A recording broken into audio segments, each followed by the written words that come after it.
수많은 미모의 연예인들 중에서도 최고의 리즈 시절 연예인을 뽑아보라면 절대 빠지지 않는 배우 브룩 실즈. 그러나 브룩 실즈의 탄생에 얽힌 일화는 그야말로 막장 드라마 그 자체였습니다. 흔히 봐온 막장 드라마 속 시어머니가 찾아와 거에게 돈 봉투를 건네며 뱃속에 아이를 지우라는 이 장면. 이 장면은 브룩 실즈의 어머니가 첫 임신을 했을 당시 실제로 시어머니에게 당했던 일이었습니다. 브룩 실즈의 어머니는 서민 출신이었던 반면 아버지 쪽 집안은 최상류층 부자였기에 시어머니는 결혼 전부터도 이 둘의 만남을 극구 반대했었죠. 하지만 이 둘은 부모의 반대를 무릅쓰고 덥석 혼인신고를 해버렸고 얼마 안가 아이까지도 생겼습니다. 그러자 시어머니는 노발대발하며 이제는 며느리가 된 브룩 실즈의 어머니를 찾아가 거에게 돈 봉투를 툭 던져놓고는 우리 집 돈을 원하는 거라면 이걸로 충분하지 않겠냐고 쏘아댔습니다. 그리고는 이 돈을 받아가는 대신에 당장 아이를 지우고 아들과 이혼할 것을 요구했죠. 숨막히는 정적이 흐른 것도 찰나 여기서 의외의 반전은 며느리가 시어머니의 이런 행동에 딱히 당황하는 표정 하나 없이 그저 묵묵히 이 돈을 받아갔다는 것입니다. 시어머니는 돈을 주고서라도 눈에 가시 같은 여자를 떼어놓았다고 안도했죠. 그리고는 곧바로 아들에게 새로 소개시켜줄 만한 상류층 여자들을 수소문했습니다. 그런데 얼마 안가 시어머니는 한 충격적인 소식을 듣게 되는데 바로 돈을 받아갔던 며느리가 알고 보니 이혼을 안 한 것은 물론이거니와 아이를 지우지 않고 몰래 낳아버렸던 것입니다. 이때 태어났던 아이가 바로 브룩 실즈였죠. 이 사태에 큰 충격을 받은 시어머니는 더욱 거세게 아들과 며느리를 압박했고 결국 모진 시댁과의 갈등을 버티지 못한 브룩 실즈의 어머니는 브룩 실즈가 태어난 지 불과 5개월 만에 이혼을 하게 됩니다. 그렇게 젖먹이 아이와 함께 세상 속에 덩그러니 던져진 30대 여성은 품 안에서 새근새근 잠들어 있는 딸아이를 쳐다봤습니다. 아무리 내 아이지만 너무나도 예쁘게 생긴 아이. 그녀는 문득 이 아이를 연예인으로 키워봐야겠다는 결심을 하게 되죠. 그리하여 그녀는 브룩 실즈가 첫돌이 되기도 전부터 베이비 광고 모델을 구하는 곳마다 끊임없이 지원합니다. 이목구비가 워낙 뚜렷하고 예뻤기에 고작 생후 11개월 만에 비누 광고에 출연하더니 뒤이어 치약 광고, 샴푸 광고 등 활발한 아역 모델 활동을 이어갔죠. 그리고 10살이 되던 해에는 광고를 넘어서 아이의 한 화보집을 촬영하기까지 이릅니다. 귀족 같은 단아한 외모가 화보집을 따로 낼 만하다며 말이죠. 그런데 이때 찍게 되는 화보로 인해 브룩 실즈의 인생은 한순간에 망가져 버리게 되는데 알고 보니 이 화보가 누드 화보였던 것입니다. 사실 화보 촬영 직전까지만 해도 브룩 실즈 모녀는 그리 수상함을 느끼지 못했습니다. 화보를 찍자는 측은 그저 아름다운 소녀라는 주제로 예술적 화보를 찍겠다는 말만 해줬고 선불로 돈을 주며 서둘러 계약서에 서명하게끔 유도했죠. 이때까지만 해도 브룩 실즈의 어머니는 그저 딸을 더 홍보할 좋은 기회라고만 생각했습니다. 그런데 화보 촬영 당일 무언가 심상치 않은 이상함이 느껴졌으니 촬영을 시작하자며 사진가가 갑자기 브룩 실즈에게 탈의를 하라고 시킨 것입니다. 알고 보니 이 화보를 출간하는 회사는 19금 잡지로 유명한 플레이보이였죠. 플레이보이 측은 일부러 계약서에 플레이보이가 아닌 신생화보의 이름을 넣어서 마치 건전한 화보를 찍을 것처럼 교묘하게 계약서를 작성했다고 합니다. 이에 브룩 실즈는 졸지에 누드 화보를 찍게 됐죠. 이 사태에는 브룩 실즈의 어머니도 많은 비난을 받았습니다. 아무리 처음에는 몰랐다고 한들 이런 촬영이란 걸 알게 된 순간 자리를 박차고 나갔어야 한다고 말이죠. 하지만 위약금이 두려웠던 것인지 혹은 이왕 이렇게 된 거 딸의 홍보에 도움이 될 거라 생각했는지 어머니는 결국 딸의 촬영을 중지시키지 않았습니다. 그렇게 해서 결국 화보는 출간되었고 브룩 실즈는 예상 외의 큰 인기를 끌게 됩니다. 오죽하면 브룩 실즈의 사진을 찍었던 사진가가 브룩 실즈의 사진만 대량 더 인화해 따로 사람들에게 몰래 더 판매하기까지 할 정도였죠. 이 사진가는 훗날 73세로 사망할 때까지도 인터넷 경매 사이트 등 여러 경로들을 통해 이때 브룩 실즈 사진을 죽는 그해까지도 팔아댔었다고 합니다. 브룩 실즈의 화보 촬영은 그저 모든 불행의 시작일 뿐이었습니다. 사실 이 화보 촬영 하나만으로 끝났다면 일이 더 커지지 않을 수 있었건만 문제는 이 화보로 인해 브룩 실즈 모녀가 생각지도 못한 달콤한 성공을 맛봐버렸다는 것입니다. 여기저기서 브룩 실즈를 향해 수많은 러브콜이 들어왔는데 각종 광고 모델 요청은 물론 심지어는 주연을 시켜줄 테니 영화 데뷔를 하자는 파격적인 제안도 있었죠. 한 살 때부터 딸을 전국구 연예인으로 만들고 싶었던 브룩 실즈의 어머니로서는 할리우드 영화의 주연이라 함은 도저히 거부하기 힘든 제안이었습니다. 그리하여 브룩 실즈는 불과 12살의 나이에 한 영화의 주연으로 출연하게 되는데 이 영화의 제목은 프리티 베이비. 오늘날까지도 20세기 희대 문제작으로 역사에 남아있는 영화입니다. 이 영화로 인해 이제 브룩 실즈의 인생은 회복 불가능한 수준의 끔찍한 어둠으로 향해가죠. 여기서 브룩 실즈는 밤일을 하는 역할로 나옵니다. 비윤리적인 장면이 워낙 많아 세계 곳곳에서 상영금지 처분까지 받았죠. 그러나 미국에서만큼은 버젓이 상영되었는지라 미국인들은 우리는 영화 속 브룩실즈의 충격적인 모습들을 볼 수 있었습니다. 아무리 연기라는 걸 알고 보더라도 꺼림직한 장면이 많았죠. 그러자 다시 한번 브룩실즈의 어머니를 향해 거센 비난이 쏟아졌습니다. 어떻게 어린 자기 딸에게 이런 역할을 시킬 수 있냐고 말이죠. 이에 브룩실즈의 어머니는 나는 이 영화를 예술작품으로서 보았다. 비난하는 사람들 대다수는 영화를 보지도 않고서 비난한다며 맞섰습니다. 자신의 딸은 예술성 있는 영화에서 일종의 예술 행위를 한 것뿐이라는 것이었죠. 실제로 이 영화는 칸 영화제에서 가장 큰 상이라고 할 수 있는 황금종려상의 후보에까지 오르며 예술성 있는 영화라고 보는 영화인들도 꽤 있었습니다.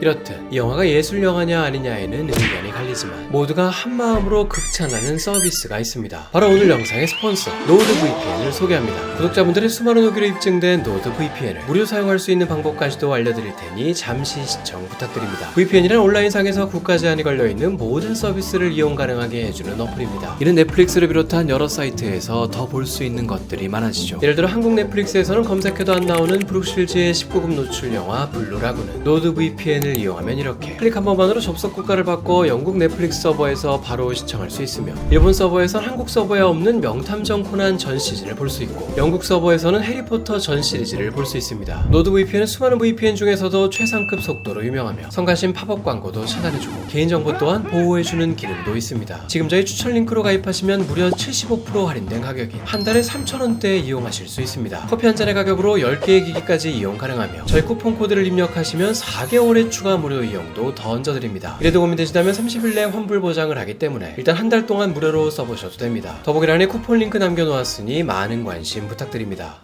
프리티 베이비에서의 출연은 논란의 중심이긴 했으나 임팩트가 워낙 컸던 배역이기에 브룩실즈의 주가는 더욱 올라갑니다. 이후 세계적인 패션 잡지 보그의 표지를 장식한다든지 역대 최연소 모델로서 피플지 커버까지 장식하는 등의 신기록을 세웠죠. 그리고 키가 183cm에 달하는 롱다리로 인해 캘빈 클라인의 길쭉한 청바지 모델로서도 큰 주목을 받게 됩니다. 그런데 바로 이 청바지 모델 일로 인해 브룩실즈는 또 한 번 거대한 논란의 중심이 되고 마는데, 불과 15의 나이로 출연한 이 광고에서 나이에 맞지 않는 야릇한 행동과 발언을 해 청소년으로서 부적절한 모습을 보였다며 거센 비난을 받게 된 것입니다. 지퍼를 장시간 동안 만지작거린다든지 속옷을 입지 않았음을 암시하는 말을 한다든지 청소년을 모델로 쓴 광고로서는 부적절해 보이는 장면이 많았죠. 게다가 목소리조차 과할 정도로 끈적거렸습니다. What Calvin's out of the body?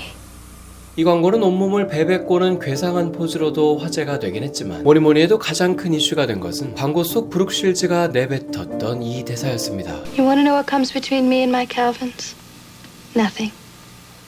청바지와 나 사이에 아무것도 없다는 말은 속옷을 입지 않았다는 걸 암시하기에 나이에 걸맞지 않은 선 넘은 광고 문구였다며 비난이 잇따랐죠. 이렇듯 브룩실즈는 나이에 비해 지나치게 에로틱한 쪽으로 상품화가 되어버렸고, 한 번짜리 잡힌 이 이미지는 점점 더 강한 수위로 이어졌습니다. 이는 브룩실즈가 다음에 출연한 영화를 보면 잘 알 수 있죠. 15세 때 촬영한 블루라군이라는 제목의 이 영화는 10대 소년과 소녀가 단둘이 무인도에 표류하게 되며 벌어지는 이야기입니다. 문명과 떨어진 열대섬에서 남녀가 고립되었다는 설정이었는지라 마치 원주민처럼 옷도 거의 입지 않고 다니고 긴 머리카락으로만 상체를 가리고 다니는 등 노출 수위가 상당했죠. 심지어 이 영화 속 브룩실즈는 러브씬까지도 연기했습니다. 물론 너무 심한 장면에서만큼은 대역을 썼다고 하나 일부라도 직접 연기했다는 점에서 또 한 번 화제의 중심이 되었죠. 이 영화는 제작비의 10배를 벌어들이며 대응행을 하게 됩니다. 게다가 아름다운 섬을 배경으로 한 영상미가 좋았다며 아카데미 시상식 촬영상 후보에 오르기까지 했죠. 이 영화 이후 브룩실즈의 인기는 이제 전 세계로 뻗어나갔습니다. 이제 우리나라에서도 브로마이드, 책받침 등에 자주 인쇄되며 소피 마르소, 피비 게이츠, 왕조연과 더불어 책받침 4대 여신으로도 불리던 시기였죠. 그러나 이런 전 세계적인 인기를 브룩실즈는 마냥 좋아할 수만은 없었습니다. 너무나도 어린 나이 때부터 자신의 의지와 상관없이 에로틱한 이미지로만 소모가 되어버렸기에 10대에 불과했던 브룩실즈는 사람들 앞에만 서면 언제나 벌거벗은 듯한 창피함을 느꼈죠. 도발적인 섹시스타라는 이미지와는 정반대로 이 시기 브룩실즈는 첫 경험은커녕 연애조차 해본 적이 없는 그야말로 순진녀였습니다. 이는 어머니의 철저한 통제 때문이었는데, 어머니는 딸이 남자친구를 사귀는 걸 전면 금지한 것은 물론 남자인 친구와는 통화조차 못하게 막았습니다. 게다가 연령대를 불문하고 남자와는 그 어떤 상황에서도 단둘이 만나선 안 된다며 최소 4명 이상이 모일 때만 남자와 만날 수 있다는 룰까지 정해뒀죠. 브룩실즈는 어머니의 말이라면 고분고분 순종하던 딸이었는지라 이런 룰들을 잘 지킨 것은 물론이거니와 어머니가 시키는 건 노출 연기든 뭐든 출연해왔습니다. 어렸던 당시 당시에는 그저 유명해진다는 건 좋은 줄로만 알았고 유일한 가족인 엄마가 시키는 일이었기에 엄마 말대로만 하면 잘못되는 일은 없을 거라는 확고한 믿음이 있었죠. 그런데 이런 엄마에 대한 믿음이 사춘기를 지나며 큰 후회로 다가오기 시작했습니다. 어느새 자신은 전 국민이 다 아는 노출녀가 되어 있었죠. 또래들 사이에서도 어른들 사이에서도 그녀의 누드 연기, 러브씬 연기를 모르는 사람이 없었고 어딜 가도 그녀를 향한 음흉하고 끈적한 시선이 쏟아졌습니다. 일부 미개한 사람들은 그녀에게 난데없이 달려들어 덥석 껴안기도 했고 심지어 한 남자는 가위를 가지고 달려들어 머리카락을 잘라가는 위험천만한 사건도 있었습니다. 이런 일이 반복되자 브룩 실즈는 엄마 말만 듣고 야한 이미지로 연예계 활동을 해온 것을 이제서야 후회했죠. 할 수만 있다면 자신의 누드 사진, 러브씬 연기 등 모든 치욕스러운 것들을 세상에서 지워버리고 평범한 그 나이대의 삶을 살고 싶었습니다. 이에 브룩 실즈가 시도한 것은 연예계를 잠정 은퇴하고 대학에 진학하겠다는 선택이었죠. 이때부터 브룩 실즈는 차근차근 대학 준비를 해나갑니다. 그동안은 하고 싶어도 못했던 공부였기에 뒤늦게 성적이 올라가는 성취감을 느껴가며 고등학교 시절 진심을 다했습니다. 어찌나 진심을 다했는지 그저 그런 대학도 아니고 미국 아이비리그 명문대인 프린스턴 대학에까지 입학 허가를 받게 되죠. 브룩 실즈는 꿈에 그리던 대학 새내기의 설렘 가득한 삶을 꿈꾸며 하루빨리 학기가 시작하기만을 손꼽아 기다렸습니다. 그런데 대학 입학을 불과 코앞에 둔 시점에 브룩 실즈에게 믿을 수 없는 사건이 터지고 마는데 바로 한 신문에서 브룩 실즈에 대해 상상도 못한 기사를 내보낸 것입니다. 이 기사를 낸 곳은 다름 아닌 프린스턴 대학교의 교내신문. 브룩 실즈가 입학할 것이라는 걸 알게 된 대학신문 측에서 그녀를 주제로 한 특집 기사를 출간했죠. 그런데 이 기사의 제목이 다름 아닌 브룩 실즈와 잠자리를 갖는 7가지 방법이었습니다. 이 기사는 브룩 실즈가 우리 대학에 오게 되니 남자들에게 그녀와 잘 준비를 하라며 브룩 실즈를 성적으로 조롱하는 내용과 저열한 농담들로 가득했죠. 게다가 더욱 충격적이었던 것은 이 교내신문은 기사 하나에 그친 것이 아니라 아예 브룩 실즈를 주제로 별도의 잡지까지 출간해 유머란답시고 온갖 천박한 특집 기사들을 수록했습니다. 이 기사들은 꽤 큰 논란을 불러일으켰습니다. 단순히 브룩 실즈만을 모욕한 것이 아니라 이 정도면 여성 전체를 싸잡아 비하한 수준이라며 거센 비난이 이어졌죠. 교내신문 측은 그저 남학생들의 그릇된 성적 호기심과 집착을 풍자하는 의도였다며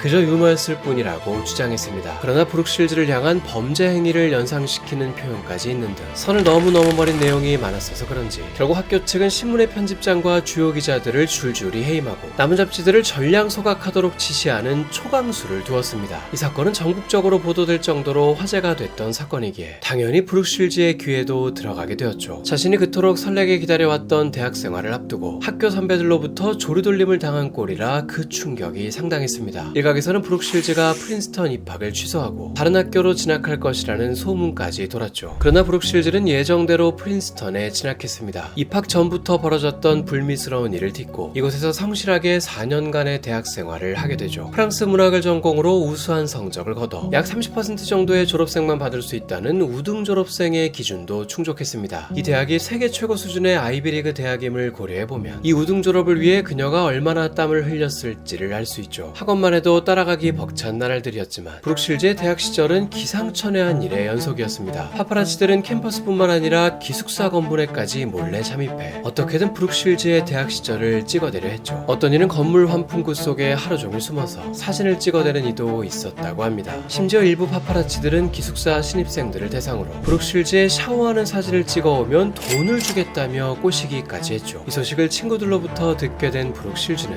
샤워실에서조차 사진이 찍힐지도 모른다는 두려움에 샤워를 할 때조차 수영복을 입고 하는 습관을 들였다고 합니다. 대학을 졸업한 브룩 실즈는 이제 스스로에 대한 자존감이 크게 높아졌습니다. 이제는 명문대 학위까지 땄으니 자신을 싸구려 노출녀로 보는 시선은 차츰 사라질 거라 믿었죠. 이에 그녀는 다시금 연예계의 문을 두드립니다. 예전과는 달리 노출이 전혀 없는 청순한 역할이나 진지한 캐릭터들 위주로 오디션을 보러 다녔죠. 그런데 업계의 반응은 그녀의 예상과는 전혀 달랐습니다. 업계인들은 야릇함이 없는 브룩 실즈를 누가 보고 싶어 하겠냐며 오히려 이제는 성인이 되었으니 예전보다도 더 파격적인 시도를 해야 하지 않겠냐고 설득했습니다. 브룩 실즈는 절대 그럴 일은 없을 거라고 못 박았죠. 그러자 업계인들은 공백기가 길어도 너무 길었다며 언제적 브룩 실즈인 줄 아느냐는 모진 말까지 해댔습니다. 실제로 연예인으로서의 긴 공백기는 브룩 실즈의 예상보다 훨씬 더 치명적이었습니다. 그나마 캐스팅되는 영화들이 있기는 했지만 출연작마다 줄줄이 흥행에 참패했고 이후부터는 아예 대다수의 오디션에서 선택조차 받지 못했죠. 정말로 업계인들의 말처럼 대중들은 굳이 건전한 브룩 실즈에게는 별 관심이 없었습니다. 이러던 와중 줄리아 로버츠, 샤론 스톤, 데미 무어 등 신의 할리우드 스타들이 다수 등장하며 브룩실즈는 자연스럽게 역사 속으로 점점 더 사라져 갔습니다. 세간에서는 이런 브룩실즈를 가리켜 전성기 때 대학 간다고 4년이나 허비한 건 커리어를 망친 선택이었다며 이제 좋은 학위도 땄으니 그토록 원하는 평범한 인생이나 살아라며 비꼬는 이도 있었죠. 이렇듯 연예계에서만큼은 완전히 입지가 떨어졌지만 브룩실즈는 이 시기 다행히도 개인사에 있어서만큼은 꽤 큰 행복을 일궈냅니다. 바로 결혼에 꼴이 난 것이죠. 상대는 세계 랭킹 1위였던 당대 최고의 테니스 선수 안드레 에거시였습니다. 테니스 경기를 보러 갔다가 그와 인사를 나누게 된 브룩실즈는 거칠고 야성적인 그의 특유의 모습에 반해 연락을 하고 지내자고 제안했죠. 당시는 핸드폰도 없던 시대인지라 둘은 팩스로 연락을 주고받았는데 그러다 보니 서로에게 장문의 편지를 주고받는 셈이 되어 깊은 교감을 할 수 있었습니다. 둘 사이에는 공통점이 상당히 많았죠. 둘 다 강압적인 부모 밑에서 자란 데다가 자신이 아닌 부모의 의지대로 지금의 직업을 가지게 됐다는 점, 그리고 각자의 분야에 탑을 짓게 되면서 언론과 파파라치에 시달린 나날들, 이들은 마치 서로에 대한 심리 상담가가 된 듯 서로를 깊이 공감하며 마음속 깊은 비밀까지도 털어놓았습니다. 그리고 이는 곧 깊은 호감으로 발전했죠. 결국 이들은 꽤 오랜 기간 공기연애 끝에 결혼까지 하게 됩니다. 그런데 결혼 후 브룩실즈는 남편에 대한 엄청난 반전을 알게 됩니다. 바로 남편의 폭력적인 성향이었죠. 이에 대해 유명한 에피소드가 있습니다. 때는 브룩실즈가 미국의 국민 시트콤이던 프렌즈에 특별 출연을 하던 날이었습니다. 이 시트콤의 한 에피소드에서 브룩실즈는 주인공 일행 중 한 명인 조이에게 광적으로 집착하는 여성을 연기했는데 극중 조이의 손가락을 핥는 장면이 있었습니다. 그런데 방청석에서 이 장면을 본 에거씨는 이 장면이 언짢았는지 갑자기 얼굴이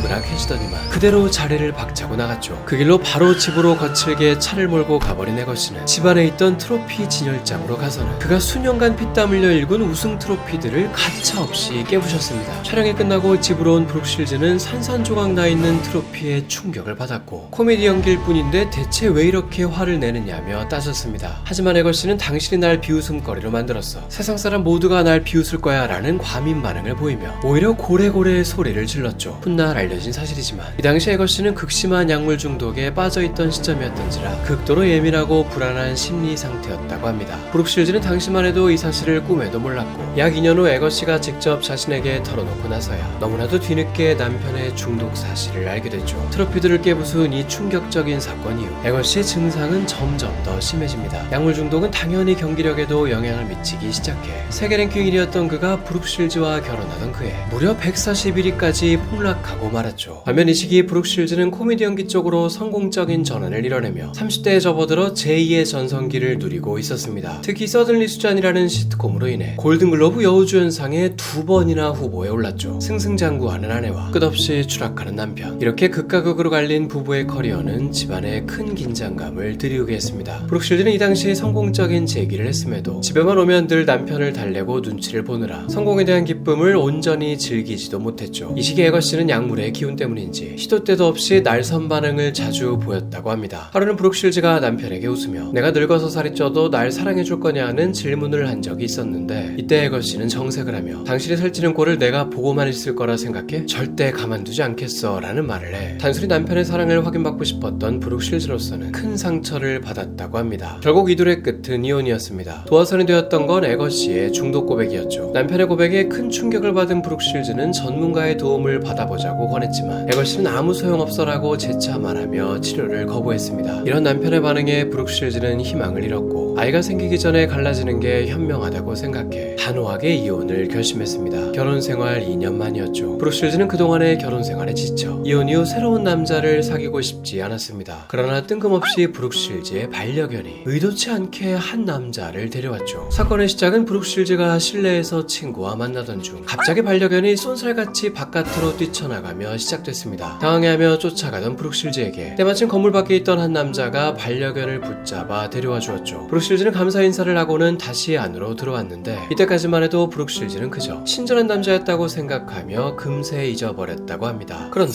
이로부터 얼마 지나지 않은 날 한 방송 출연을 하러 간 브룩실즈는 화들짝 놀라게 됩니다. 알고 보니 반려견을 찾아줬던 그 남자가 이번에 자신이 새롭게 출연하는 방송의 작가였던 것이죠. 이런 뜻밖의 재회에 브룩실즈는 운명과 같은 끌림을 느끼며 이 남자에게 급호감을 느끼기 시작했습니다. 그러다가 결국 연애까지 하게 되었죠. 연애 초기 브룩실즈는 자신이 이혼을 겪은 직후인지라 사실 진짜로 이 남자를 좋아하지도 않는데 그저 새로운 남자에게 위로를 받고 싶어하는 잘못된 심리는 아닐까 싶어서 일부러 결별을 고해보기 해보기도 했다고 합니다. 그러나 먼저 헤어지자고 해놓고도 하루에 몇 번씩 전화를 걸 만큼 이 남자를 그리워했고 결국 남자로부터 먼저 나를 먼저 쳐버린 건 당신인데 왜 자꾸 당신이 먼저 연락을 하냐며 농담 반 진담 반의 말을 듣기도 했습니다. 이 말을 들은 브룩실즈는 자신의 마음이 진심인 것을 깨달으며 결국 다시 연애를 이어가 결혼까지 하게 됐죠. 둘 사이에는 곧 어여쁜 딸까지 태어났고 이제 브룩실즈는 첫 결혼의 실패를 딛고 진정한 사랑을 찾은 듯 했습니다. 그런데 출산 직후 브룩실즈에게 미국 전역을 떠들썩하게 하는 대형 사건이 터지고 마는데 바로 톰 크루즈와의 공개적인 싸움입니다. 사건의 시작은 브룩실즈가 출산 후 극심한 산후우울증에 빠지면서 시작됐습니다. 지금이야 산후우울증에 대한 인식이 높아진 시대이지만 당시만 해도 산후우울증이란 그리 대중적인 개념이 아니었죠. 우울증을 호소하는 이를 그저 정신력이 약해서 그런 것이라며 사회적 낙인을 찍기까지 했던 시대였습니다. 이러다 보니 전문가의 도움을 받아야 하는 상황임에도 제대로 된 도움 요청을 하지 못하고 숨기기에 급급했던 사람이 많았죠. 그러나 브룩실즈는 자신의 산후우울증을 공개적으로 알리고 적극적인 약물 치료와 상담 치료를 받아가며 극복했습니다. 이후 자신의 투병기를 기록한 회고록을 출간해 산후우울증이라는 개념을 대중화하려 했었죠. 그런데 이런 브룩실즈를 보며 당대 최고의 스타였던 톰 크루즈가 나서서 공개적 비난을 한 것입니다.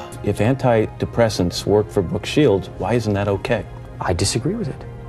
톰 크루즈는 브룩실즈의 항우울제 복용이 완전히 잘못된 행동이라며 우울증은 비타민과 운동만으로도 극복할 수 있다. 정신건강의학은 사이비 과학이다. 정신과 약을 먹어선 안 된다며 우울증은 자연적인 방법으로 치료해야 한다고 주장했습니다. 사회자는 오히려 브룩실즈 편을 들며 톰 크루즈를 설득했지만 그는 끝까지 자신의 사상을 굽히지 않았죠. This particular thing helped her feel better. Isn't that enough? Matt, you don't even. You're glib. 이 방송을 본 브룩실즈는 뉴욕타임즈에 기고문을 보내 톰 크루즈는 산후우울증을 겪어본 적이 없다. 출산 후 여성의 몸과 마음의 변화를 그로서는 알 수 없다고 반박했습니다. 그리고는 톰 크루즈는 외계인으로부터 지구나 구하는 데 집중하고 산후우울증은 각자 여성들이 원하는 치료를 받도록 내버려 두라고 쏘아댔죠. 이 사건은 미국 전역의 우울증에 대한 격렬한 논쟁을 촉발해 결과적으로는 오히려 우울증의 치료법을 알리는 데 큰 도움을 준 셈이 됐습니다. 논란이 걷잡을 수 없이 커져가자 톰 크루즈는 브룩실즈의 집까지 직접 찾아가 진심 어린 사과를 전했습니다. 워낙 정중한 사과였는지라 브룩실즈는 이를 받아들였다고 하며 얼마 지나지 않아 열린 톰 크루즈와 케이티 홈즈의 결혼식에도 하객으로 참석해 축복을 빌어줬죠. 이후에도 톰 크루즈는 미안한 감정이 남았는지 약 10년이 넘는 세월 동안 매년 크리스마스가 되면 브룩실즈의 집에 고급 케이크를 보내줬다고 합니다. 올해로 브룩실즈는 딱 60살이 되었습니다. 40대 이후부터는 드문드문만 활동했기에 그녀의 근황에 대해선 온갖 떠도는 말들이 많았죠. 나이가 들수록 각지고 남성적인 외모가 되어간다는 것에 거인증을 앓고 있다는 정보가 퍼지기도 했고 외국에서는 다른 사람의 사진을 브룩실즈의 나이든 모습이라고 잘못 알려졌던 사건도 있었습니다. 이 사진이 퍼진 이후 브룩실즈의 근황에 대한 검색량이 확 늘었죠. 브룩실즈는 이제 전성기 때의 외모만큼은 아니지만 60대가 된 지금은 또 그 나이답게 세월을 품은 기품 있는 아름다움이 있습니다. 현재 대학생인 두 딸을 두고 있으며 작년에는 넷플릭스 영화 신부의 어머니에 출연하는 등 영화계 활동도 계속 이어가고 있습니다.